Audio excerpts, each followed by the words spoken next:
सवाल अपने आप में एक कहानी भी है, एक इतिहास भी है। क्वेश्चन है नासा का मुख्यालय कहां है? नासा, ठीक, नासा पहले तो इसका फुल फॉर्म ही जानना जरूरी है। इसका फुल फॉर्म है national aeronautics, NA, national aeronautics and space administration. Basically यह यूएसए का जो है अंतरिक्ष शोध संस्थान है। क्या है? यूएसए का इसरो है ये। क्या है? यूएसए का इसरो सैटेलाइट सेंटर है ये। और बेसिकली इसकी स्थापना की गई है 1958 में। कब स्थापित हुआ ये? 1958 में यह स्थापित हुआ और इसका मुख्यालय बनाया गया कहां पर? जल्दी से बताएं। अमेरिका की राजधानी वाशिंगटन डीसी में। क्लियर? तो ये रहा इसका आंसर, नासा जो अमेरिका की स्पेस एजेंसी है और उस स्पेस एजेंसी की स्थापना आपकी हुई है 1958 में। अगर तारीख भी याद करना चाहें तो वो तारीख है 29 जुलाई। कब? 29 जुलाई 1958 में स्थापित हुआ ये। वाशिंगटन में इसका मुख्यालय है। दुनिया के तमाम कीर्तिमान स्थापित की हुई एजेंसी पूरी दुनिया के लिए एक मिसाल है। क्लियर? अगले सवाल पे चलते हैं। नेक्स्ट क्वेश्चन, भारतीय मूल की कल्पना चावला अंतरिक्ष यान में किस अंतरिक्ष यान से गई थी? क्वेश्चन ये पूछना चाह रहा है। तो मैं आपको बता दूं, भारतीय मूल की कल्पना चावला अमेरिका के अंतरिक्ष एजेंसी में कार्यरत रही। इन्होंने सन 2003 में एक अभियान किया और सन 2000 के इस 3 के अभियान की शुरुआत बेसिकली हुई थी 16 जनवरी को। कब हुई थी? इस अभियान की शुरुआत हुई थी 16 जनवरी को और इस अभियान को पूरा करने के बाद जब इनका अंतरिक्ष यान 1 फरवरी सन 2003 को ही वापस पृथ्वी पर आ रहा था, उसी समय यह दुर्घटनाग्रस्त हुआ और भारत की यह बेटी वीरगति को प्राप्त हुई, शहीद हो गई। तो ये जिस अंतरिक्ष एजेंसी के लिए काम करती थी वो नासा रही और नासा का वह अंतरिक्ष यान जिससे ये गई थी उसका नाम है कोलंबिया। तो कोलंबिया की यात्रा इन्होंने की और लेकिन दुर्भाग्य से जो है इन्हें इस दुनिया से विदा होना पड़ा। तो ये रही कल्पना चावला। ठीक, नेक्स्ट, अंतरिक्ष में यात्रा करने वाला पहला मनुष्य कौन है? भाई बड़े ढेर सारे नाम है, Neil Armstrong, Yuri Gagarin, Edwin Aldrin या वैलेंटीना टेरेस्कोवा। ये सब ऐसे लोग हैं जिन्होंने कुछ ना कुछ अंतरिक्ष में पहली बार किया है। सब लोग मिलेंगे आगे के सवालों में, तो यहां इन्हें एक एक करके डिफाइन करने की कोई जरूरत नहीं। बेसिकली अंतरिक्ष में पहुंचने वाला जो पहला मनुष्य है वो पहुंचा कब? सवाल ये है, वो पहुंचा 1961 में। कब? 1961 में यह पहली बार अंतरिक्ष में गया यह व्यक्ति। और बेसिकली मैंने पहले भी बताया कि दुनिया के लिए मिसाल रही नासा जरूर, लेकिन यह सबसे पहले अंतरिक्ष में मानव नहीं भेज पाई। 1961 में जो है सोवियत संघ जिसे आज आप क्या कहते हैं? रूस। क्या कहते हैं? रूस, या आज की डेट में कह ले तो रशिया ने जो है सबसे पहले 1961 में मानव भेजा और 12 अप्रैल को यह अंतरिक्ष में पहुंचे। कब? 12 अप्रैल को ये अंतरिक्ष में पहुंचे। अब आपको नाम चेक करना है, नील आर्मस्ट्रांग या यूरी गागरिन। कौन बताएगा इसका उत्तर? कौन बताएगा? अंतरिक्ष में जाने वाले पहले व्यक्ति रहे यूरी गागरिन। कौन रहा? Yuri Gagarin. अगले सवाल पे चलते हैं। नेक्स्ट सवाल आपका अगला क्वेश्चन ये रहा, दुनिया की प्रथम महिला अंतरिक्ष यात्री। तो अगर दुनिया की प्रथम महिला अंतरिक्ष यात्री की बात करें तो आपको वर्ष याद करना होगा 1963। कौन सा वर्ष? 1963 और तारीख होगी 16 जून। क्या होगी तारीख? 16 जून की तारीख होगी। 16 जून को 1963 में पहली मंत्री महिला अंतरिक्ष यात्री को भेजा गया। ठीक, और यह उपलब्धि भी हासिल करने में रूस ही आगे रहा। तो ये महिला रूस से संबंध रखती है, रूसी अंतरिक्ष एजेंसी ने इन्हें भेजा था और इनका नाम है क्या? कोई बताएगा? इनका नाम है, कौन बता रहा है? इनका नाम है वैलेंटीना टेरेस्कोवा। मैंने कहा था ना जस्ट पिछले विकल्प पे चलिए तो ये रही वैलेंटीना टेरेस्कोवा। मैंने कहा था हर ऑप्शन मिलेगा तो वही बताएंगे, ये है वैलेंटीना टेरेस्कोवा। क्लियर? अगले सवाल पे चलते हैं, जो इस सेशन का दूसरा सवाल होने वाला है। यस, क्वेश्चन है, अंतरिक्ष की सैर करने वाली सर्वप्रथम चीनी महिला कौन थी? भाई चाइना की महिलाओं ने भी अंतरिक्ष में अपने झंडे गाड़े हैं, तो ये चीन की कौन सी महिला है जो अंतरिक्ष में अपनी सफलता अर्जित की यात्रा करने में? तो मैं आपको बताऊं, 33 वर्ष की यह महिला सन 2012 में, ठीक 2012 में 33 वर्ष की इस महिला ने अंतरिक्ष में जाने का रिकॉर्ड बनाया और वो तारीख थी 16 जून 2012। 16 जून को ये अंतरिक्ष में उड़ान भरी। तो इनका नाम है लियू यांग। क्या नाम है इनका? लियू यांग इनका नाम है। और ये सेंझू 9, कौन सा जो है सैटेलाइट था, उन्होंने सेंझू 9 से जो है क्या भरा था, अपना अभियान पूरा किया। सेंझू 9 अंतरिक्ष यान था चाइना का, उससे इन्होंने अपनी यात्रा पूरी की। क्लियर? यस, अगले सवाल पे चलते हैं। नेक्स्ट क्वेश्चन, कितने अंतरिक्ष यात्रियों ने चांद की सैर की? वही चंदा मामा, जहां पर पहुंचने का भारत ने भी प्रयास किया, पूर्णतः सफल तो नहीं लेकिन आंशिक सफलता ही मिली। उस चांद पर दुनिया के कुछ लोगों ने अपने पैर रखे हैं, अपने कदम रखे हैं, उनकी संख्या पूछा है। ठीक, तो बेसिकली अमेरिकी अंतरिक्ष एजेंसी और यूरोपीय अंतरिक्ष एजेंसी और आपकी रूसी अंतरिक्ष एजेंसी ने कुल मिलाकर के अब तक 12 लोगों को चांद का सैर करा दिया है। चांद पर 12 लोग अपने अपने कदम रख लिए हैं। क्लियर? अगले सवाल पे चलते हैं, जो नेक्स्ट क्वेश्चन आपका होने जा रहा है, आपका 7वां सवाल होगा। वाह अंतरिक्ष में यात्रा कहने वाला पहला बंदर? भाई देखो, यहां पर बड़े बंदर हैं, अल्बर्ट सेकंड, जानी first, Tony first, Robert first. बड़ी विचित्र कहानी है। मानव को जब भी शोध करना होता है, जब भी प्रयोग करना होता है, तो वह जानवर का सहारा लेता है। ठीक, और जानवरों में उस जानवर को चुना जो जानवर सबसे अधिक बुद्धिमान जानवर रहा। ठीक, अब आप बताइए, सबसे अधिक बुद्धिमान जानवर आपका बंदर है, तो जो है उस बंदर का नाम रहा अल्बर्ट सेकंड। क्या नाम था? अल्बर्ट सेकंड नाम का बंदर पहली बार अंतरिक्ष यात्रा करके लौटने वाला पहला जानवर बना। क्लियर? अगले क्वेश्चन में चलते हैं। कौन सा अंतरिक्ष यात्री अंतरराष्ट्रीय अंतरिक्ष केंद्र में 340 दिन बिताकर वापस धरती पर लौटा? जी हां, अंतरिक्ष में 340 दिन बिताना एक सामान्य छोटी सी बात नहीं होती। अंतरिक्ष में लोग हफ्ते भर नहीं बिता पाते, लेकिन यह व्यक्ति अंतरराष्ट्रीय अंतरिक्ष केंद्र में 340 दिन गुजारा। और यह कार्य करने वाला यह व्यक्ति किस देश से संबंध रखता है? यूएसए से। और इस व्यक्ति ने कार्य किया कहां पर? नासा में। और नासा से इस व्यक्ति ने सन 2016 में रिजाइन ले लिया, मतलब अपना त्याग पत्र दिया, अवकाश प्राप्त कर लिया, कार्यकाल पूरा हो गया इनका। ठीक, तो नासा के लिए काम करने वाले इस व्यक्ति का नाम है स्कॉट कैली। क्लियर? स्कॉट कैली सन 2016 में, ठीक, इन्होंने 340 दिन गुजारे, तो उनका नाम है स्कॉट कैली। क्लियर? यूएसए के रहे। यस, अगला सवाल आपका ये रहा। 1969 में निम्नलिखित में से कौन सा व्यक्ति अपोलो 11 अंतरिक्ष उड़ान के चालक दल में शामिल था? अपोलो 11 कहां का है? ठीक, कैनेडी से छोड़ा गया यह जो है कैप कैनेडी का यान रहा। और अपोलो 11 बेसिकली रसिया या रूस का ये अंतरिक्ष यान रहा। तो यह अपोलो 11 के चालक दल में कौन शामिल था? दो नाम यहां कॉमन दिखाई दे रहे हैं, क्योंकि बात 1969 की हो रही है, जिस समय अंतरिक्ष मिशन की शुरुआत हो रही है। क्लियर? तो यहां पर यूरी गागरिन और नील आर्मस्ट्रांग का नाम जो है आपको कॉमन सा दिखाई दे रहा है। जी हां, आपको इन्हीं दोनों नामों में एक नाम चुनना है, क्योंकि एलन शेपर्ड और पोर्ट कॉनरेड इससे संबंध नहीं रखते, और वह व्यक्ति है नील आर्मस्ट्रांग। कौन है? Neil Armstrong. ये कमांड मॉड्यूल में थे, उस चालक दल के सदस्य रहे जो अंतरिक्ष यान गया, जिसे आप कैप कैनेडी से रवाना किए थे। और 16 जुलाई 1969 को यह यान रवाना हुआ था। कब? 16 जुलाई 1969 को यह अंतरिक्ष में रवाना हुआ था। क्लियर?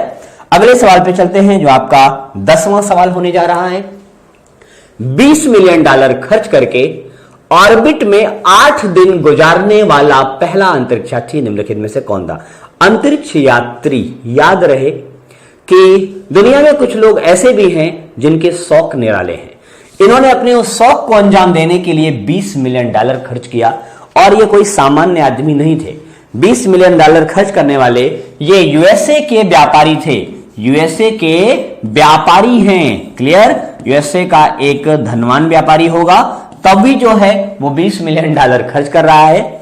और वहां पर एक अंतरिक्ष एजेंसी है स्पेस एक्स। स्पेस एक्स ने इनका सपना पूरा किया। उनका नाम है मिस्टर डेनिस टीटो, ठीक।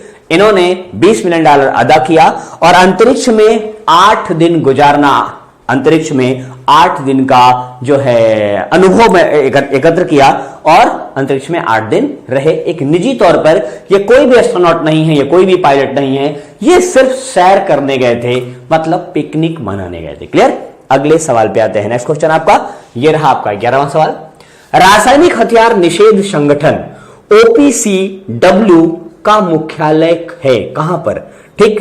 देखिए रासायनिक हथियार जो प्रकृति का दुश्मन है, मानवता का दुश्मन है, इस पर जो है अवरोध लगाना बहुत आवश्यक है। और इसके लिए नीदरलैंड के हेग में, कहां पर, नीदरलैंड के हेग में, जहां पर आपका अंतरराष्ट्रीय न्यायालय भी है, वहीं पर रासायनिक हथियार निषेध संगठन का मुख्यालय बनाया गया है, जिसका काम है कि दुनिया में जितने भी देशों के पास या जितने भी संगठनों के पास रासायनिक हथियार हैं उनको समाप्त करना, उनको समाप्ति के लिए मजबूर करना, उनको समाप्ति के लिए प्रेरित करना, क्योंकि रासायनिक हथियार मानवता के दुश्मन माने जाते हैं, क्लियर। अगले सवाल पे चलते हैं। नेक्स्ट क्वेश्चन आपका ये रहा। फाउंटेन ऑफ वेल्थ यहां स्थित है, तो बेसिकली फाउंटेन ऑफ वेल्थ है क्या, सबसे बड़ा प्रश्न तो यही बनता है, फाउंटेन ऑफ वेल्थ है क्या। फाउंटेन ऑफ वेल्थ एक फव्वारा है, क्या है, एक फव्वारा है, फव्वारा। अब आप सोचिए कि फव्वारा भी सवाल में आ रहा है, ठीक। फव्वारा का मतलब क्या होगा, फव्वारा का मतलब वही फव्वारा जहां से पानी निकलता है जो दूर सा फैल जाता है, तो ये एक प्रकार का फव्वारा है, ठीक। और ये फव्वारा दुनिया का सबसे बड़ा फव्वारा है। द फाउंटेन ऑफ वेल्थ दुनिया का सबसे बड़ा फव्वारा है और ये है दुनिया के सबसे छोटे देश में से एक, सिंगापुर में, ठीक है। तो सिंगापुर एक जो है बहुत ही टेक्निकल कंट्री है, बहुत छोटी सी है, बट कुछ बड़े बड़े काम उसने कर रखे हैं अपने टेक्निकलिटी के दम पर, क्लियर। अगला क्वेश्चन आपका ये रहा। नेक्स्ट क्वेश्चन आपका, संयुक्त राज्य अमेरिका में किस व्यक्ति को 1846 में सिलाई मशीन के संशोधित रूप के लिए पहला पेटेंट प्रदान किया गया। तो पहली बात आप जान लीजिए कि पेटेंट क्या होता है, पेटेंट का मतलब क्या होता है, ठीक।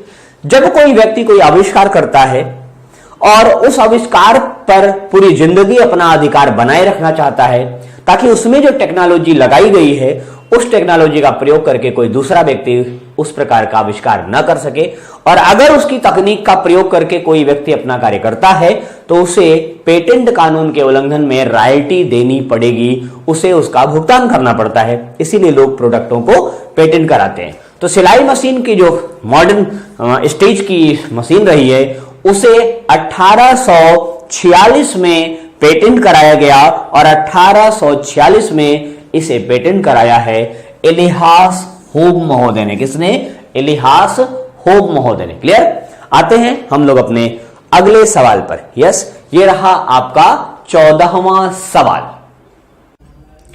क्वेश्चन है आपका, इनमें से कौन सा एक भारतीय गणितज्ञ थे? तो भरत, बाना, भास्कर, भौभूति, चार नाम, ये चार के चारों नाम बहुत ही प्रसिद्ध हैं। जिसकी बात हो रही है यहां पर, उन्होंने एक पुस्तक लिखी जिसका नाम है सिद्धांत शिरोमणि। किस पुस्तक का नाम रखा उन्होंने? सिद्धांत शिरोमणि, ठीक।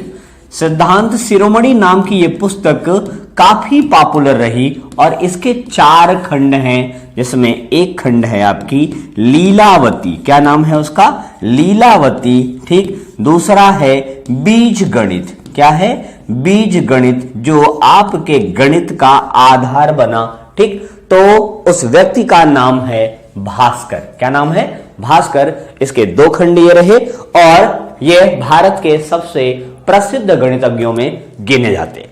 एक अगले सवाल पे चलते हैं। नेक्स्ट क्वेश्चन आपका, नेताजी सुभाष राष्ट्रीय क्रीड़ा संस्थान में स्थित है, मतलब ये कहां पर है?